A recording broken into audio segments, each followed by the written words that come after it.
Hello and welcome to this week's edition of Healthcare Heroes, where we recognize our dedicated frontline staff and managers. I'm Sandy Potter, joining you today from my home studio, along with Masonicare President and CEO, JP Venoit, and our Manager of Materials Management, Pat McCoy. Thank you both so much for your time today. Thank you. Thanks for having us. Well, Pat, let's start with you. When this pandemic began, one thing that was crystal clear was the need for a PPE supply network, and you have done a tremendous job with establishing that for Masonicare. How did you approach that process?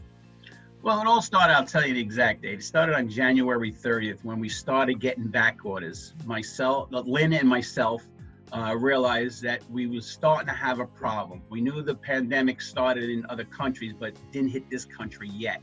We started feeling the back orders, and because most of our PPE stuff does come from China, as everybody knows.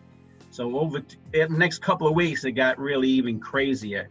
And yeah, I'd like to give kudos to my staff, Lynn, Phil, Annette, Robert, Sandy, and Mona Lisa. They did an outstanding job. Lynn did a lot of research and getting stuff in for the PPEs, while the other staff still had a regular job still to do. We still had to supply the rest of the nursing home and all our affiliates where all our merchandise comes from. And again, we started feeling the pinch, and the pinch got even deeper and deeper. As everybody knows, it started with the toilet paper. Toilet paper was a big issue, and I am overstocked on toilet paper down here. And as we get older, our grandchildren are going to turn around and ask us, Grandma, why do you have so much toilet paper in the basement? You didn't live the pandemic that we did. And I could see that being a problem. So over time, I had many conversations with JP and starting to research, because all of a sudden the prices started escalating. I used to pay 4 cents for a loop mask. I already paid up to $1.41 for a loop mask. So it was bothering some. So with that said, with JP's blessing, he says, we got to start shopping around, and we did.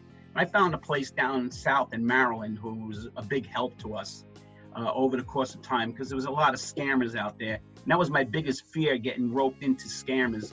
And again, even on JP's task force team, it was brought up many times that, I was afraid just to buy from anybody because I didn't know what I was going to get. So one reliable source, and then Lynn doing a lot of research and just picking and choosing. It was on the computer now. It was gone 5 minutes later because somebody else bought it.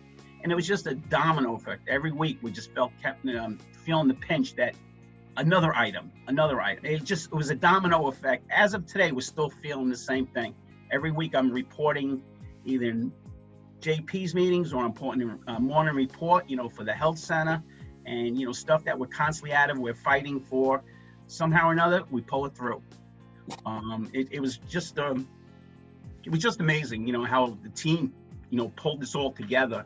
And, we were able to get all the PPE stuff, because my biggest fear was reading something on the front page of the paper that we didn't have enough PPE. And, a lot of donations.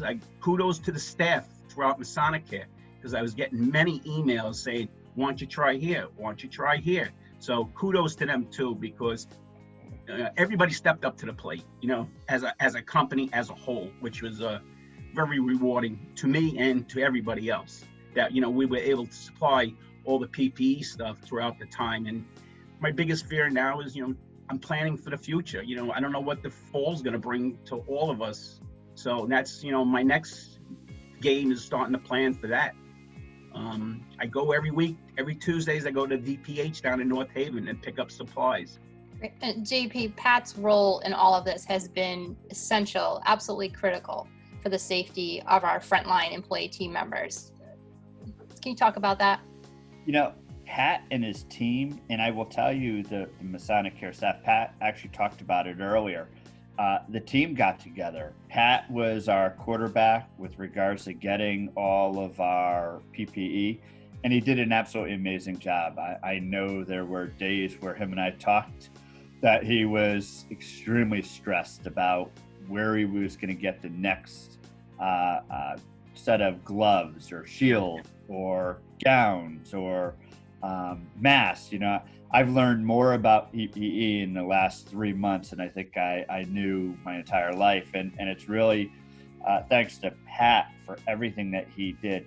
And what I found very interesting is Pat knew the products, knew them in and out, knew, hey, JP, you're sending me email on KN95 masks, and they're 25 times the cost. I'm still able to get them through here, but thanks for sending it to me. Mm-hmm. And I think that was probably one of the proud moments for me, was Pat was getting a lot of information. He was able to sort through it and then still source the product to get it to us as quick as possible. And he's right. He's thinking about what is going to happen in the future. And you know, I can't be any prouder of really what Pat, his team, and really all the Masonicare team have done to really work together as a team, work together as a family to make sure we have that toilet paper, that we have the masks, that we have the masks for our residents, not only for our staff. Has just been truly amazing. We got a lot of donations, which was fantastic, yeah. But there were still products we had to get. There's a story that happened, and Pat, you'll remember this. We had product that was actually supposed to come, and it got diverted from us, and it ended up going to New York instead of us. Yeah. And you should have seen Pat's face, you know, coming to tell us, hey, you know, I thought I was getting this PPE. I'm supposed to get it on Thursday, and they just told me it got diverted. And you know, that passion that he has, you could see it in everything that he's doing, and I think that's why Pat has been so instrumental in this. And I will also say it's probably made the PPE experience a little less stressful than it could have been, thanks to everything that him and his team did. Thank you. Absolutely. Well, Pat, as you know by now, JP and Masonicare nominated you for recognition in the Connecticut magazine Healthcare Heroes June edition, which just recently came out. We want to extend to you our congratulations and our huge thanks. It's very much deserved, and you are truly an unsung healthcare hero at Masonicare. No more. And a wonderful example of, as JP says, Masonicare strong. So thank you so much. Well, thank you. It's an honor. Thank you. Thank you, JP. Oh, it's my honor. Truthfully, it was easy for us to nominate you. But also, I will also say that those unsung heroes, such as yourself, there's so many of us. There's so many of those heroes out there. Absolutely. But you had the ability to really make a huge difference to those that we serve by doing what you did. And it was an easy choice to pick Pat for this honor. And I can't tell you how excited I am that he is receiving this recognition. And I know he's a humble individual, and he said to me, I'm accepting this for all of us, because it's a team effort, and that was actually his first thing he said to me on the phone, which I just thought that tells you the type of people we have working for us and the type of character Pat has, and he's absolutely an amazing individual, and I'm honored to work alongside him. Well, thank you. And you know, it's great working for Masonicare. I'm very happy. Here 26 years, going to my 27th, and it's been a blessing.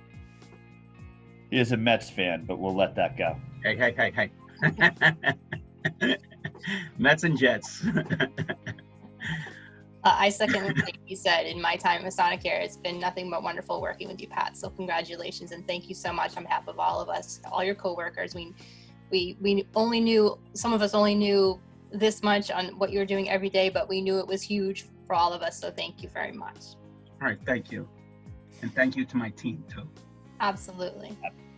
Thank you both so much for your time today and for sharing this story. And thank you all for watching at home. We hope you'll join us again next week for another edition of Healthcare Heroes. Until then, be well.